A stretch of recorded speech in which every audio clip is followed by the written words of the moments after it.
Kejriwal CM बने रह सकते हैं जेल से। सबसे पहले तो ये समझ लीजिए कि अरविंद केजरीवाल की पार्टी का स्टैंड। आपकी बड़ी नेता और दिल्ली सरकार में मंत्री आतिशी लगातार कहती आई है कि गिरफ्तार होने के बाद भी केजरीवाल ही दिल्ली के सीएम रहेंगे। आप सरकार में शहरी विकास मंत्री सौरभ भारद्वाज ने भी कहा कि दिल्ली के मुख्यमंत्री या पार्टी प्रमुख को बदलने की कोई योजना नहीं है। हमने पहले भी कहा है कि अगर उन्हें केजरीवाल को गिरफ्तार किया गया तो वह जेल से शासन करेंगे और हमारा यह रुख नहीं बदला जाएगा।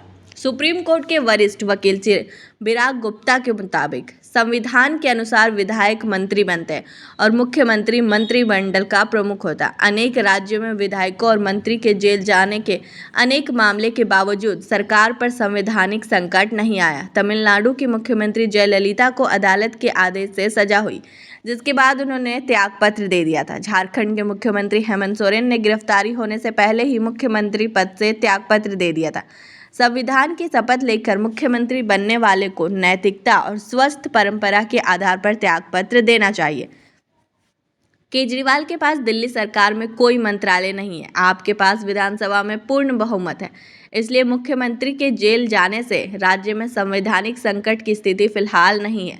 लेकिन उन्हें जमानत नहीं मिली या फिर मामले में चार्जशीट दायर हो गई तो फिर उन्हें मुख्यमंत्री पद से त्यागपत्र देने की मजबूरी हो जाएगी। जेल से सरकार चलाने से जुड़ा कोई नियम संविधान में नहीं है, लेकिन जेल से सरकार चलाने में कुछ व्यवहारिक दिक्कतें हैं। इसके लिए कोर्ट की अनुमति की ज़रूरत है। हालांकि अभी तक देश में जेल से सरकार चलाने की किसी को भी परमिशन नहीं मिली। मौलिक अधिकारों को छोड़कर किसी कैदी के विशेषाधिकार खत्म हो जाते हैं। सरकार चलाना मौलिक अधिकार नहीं है। जेल से ऑनलाइन सुनवाई की जा सकती है, लेकिन सरकार नहीं चलवाई जा सकती है। सरकार चलाने के लिए सीधे सुप्रीम कोर्ट में अपील नहीं की जा सकती। इसके लिए पीएमएलए कोर्ट जाना होगा। कैदी वकील के जरिए अपने केस से जुड़े दस्तावेज पर दस्तखत कर सकता है, लेकिन बिना कोर्ट की अनुमति के सरकार कामकाज की फाइल पर दस्तखत करना अवैध माना जाएगा।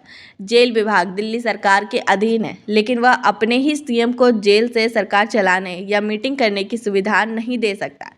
केस की सुनवाई और टेलीमेडिसिन के अलावा जेल के बाहर की दुनिया के लिए किसी भी गतिविधि का अधिकार सिर्फ कोर्ट दे सकता है। विचाराधीन कैदी की तरह जेल में बंद कोई जनप्रतिनिधि या सांसद या विधायक कोर्ट की अनुमति से सदन की कार्रवाई में हिस्सा ले सकता है, लेकिन मीटिंग नहीं कर सकता। वकील के अलावा कैदी से मिलने की अनुमति भी जेल के नियमों से ही मिलती है। कोई सीएम जेल में बंद है तो ऐसी संभावना नहीं है कि वो जिससे चाहे जितनी बार चाहे मिल सकता है। जेलर अपनी इच्छा से कुछ मुलाकातें बढ़ा सकता है। अगर केजरीवाल इस्तीफा नहीं देते तो क्या राष्ट्रपति शासन लग सकता है? संवैधानिक विकल्प क्या है? संविधान का भाग 8 केंद्र शासित प्रदेशों से संबंधित है। साल 1992 में 69वें संशोधन अधिनियम के तहत इसमें 2 नए अनुच्छेद जोड़े गए थे। इसके तहत कांग्रेस शासित प्रदेश दिल्ली को विशेष दर्जा दिया गया है। प्रावधान है कि केंद्र शासित प्रदेश दिल्ली को राष्ट्र राजधानी क्षेत्र दिल्ली कहा जाएगा और इसके प्रशासक को उपराज्यपाल एलजी के रूप में जाना जाएगा। इसके तहत दिल्ली में एक विधानसभा और एक कैबिनेट भी होगी।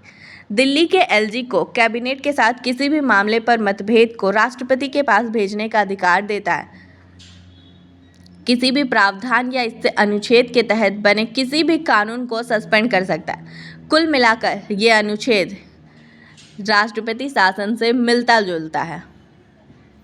दिल्ली के उपराज्यपाल इस मामले को राष्ट्रपति के पास ले जा सकते हैं। केंद्र सरकार दिल्ली में संवैधानिक संकट की आशंका का तर्क बनाकर आर्टिकल 239 AB के तहत दिल्ली में राष्ट्रपति शासन लगाए जाने की मांग की जा सकती है। सुप्रीम कोर्ट के वकील विराग गुप्ता कहते हैं कि जून 2023 में तमिलनाडु सरकार में मंत्री सेंथिल बालाजी को ईडी ने गिरफ्तार कर लिया था। त्यागपत्र नहीं देने पर हाईकोर्ट ने सख्त टिप्पणी की थी। दिल्ली में भी सत्येंद्र जैन ने जेल जाने के बावजूद काफी दिन तक मंत्री पद से त्यागपत्र नहीं दिया।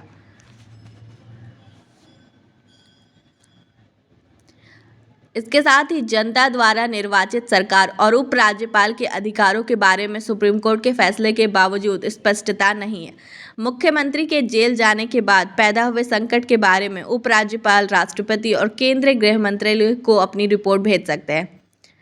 केजरीवाल ने इस्तीफा नहीं दिया तो दिल्ली विधानसभा भंग हो सकती है क्या? विराग कहते हैं कि संविधान के अनुसार मंत्रिमंडल की सिफारिश पर ही राज्यपाल विधानसभा को भंग करने की सिफारिश कर सकते। संवैधानिक संकट की स्थिति में सरकार की बर्खास्तगी और राष्ट्रपति शासन की सिफारिश की जा सकती है। एक देश एक चुनाव की बात हो रही है, इस लिहाज से विधानसभा चुनाव को भी अन्य राज्य के साथ दिल्ली विधानसभा का कार्यकाल खत्म होने के पहले आयोजित किया जा सकता है, लेकिन मुख्यमंत्री के जेल जाने की वजह से विधानसभा को भंग करना संविधान सम्मत नहीं होगा। अगर केजरीवाल को इस्तीफा देना पड़ा तो दिल्ली का अगला सीएम कौन होगा? अरविंद केजरीवाल के गिरफ्तार होने से पहले ही आम आदमी पार्टी के 3 बड़े नेता जेल में हैं। दिल्ली सरकार में डिप्टी सीएम रहे मनीष सिसोदिया, पूर्व मंत्री सत्येंद्र जैन और आपके राज्यसभा सांसद संजय सिंह। दिल्ली सरकार का कार्यकाल फरवरी 2024-25 तक है। ऐसे में अगर अरविंद केजरीवाल को इस्तीफा देना पड़ा तो सरकार चलाने के लिए मुख्यमंत्री पर किसी को काबिज करना होगा। मीडिया रिपोर्ट्स के मुताबिक केजरीवाल के इस्तीफे की स्थिति में दिल्ली सरकार में मंत्री आतिशी मरलाना और गोपाल राय में से कोई एक दिल्ली का मुख्यमंत्री बनाया जा सकता है। मनीष सिसोदिया और संजय सिंह के बाद गोपाल राय और आतिशी केजरीवाल के सबसे भरोसेमंद साथी माने जाते हैं। गोपाल राय आम आदमी पार्टी के संस्थापकों में से एक है और अन्ना हजारे के आंदोलन के वक्त से वे केजरीवाल के साथ हैं। अरविंद केजरीवाल के नेतृत्व में के बाद तीनों सरकारों में गोपाल राय मंत्री रहे। फिलहाल वे दिल्ली में आम आदमी पार्टी की कमान संभाल रहे। गोपाल राय को लो प्रोफाइल नेताओं में गिना जाता है। वहीं दिल्ली सरकार में शिक्षा और वित्त मंत्रालय संभाल रही आतिशी केजरीवाल के करीबियों में गिनी जाती है। वे आम आदमी पार्टी के महिला नेतृत्व का चेहरा है और दिल्ली में केजरीवाल के एजुकेशन मॉडल के पीछे उनका अहम रोल माना जाता है। आतिशी ने साल 2019 में पूर्वी दिल्ली से लोकसभा का चुनाव लड़ा था, लेकिन हार गई। साल 2020 में आतिशी पहली बार विधायक बनी थी। मनीष सिसोदिया के कैबिनेट से इस्तीफा देने के बाद वो मंत्री बनी।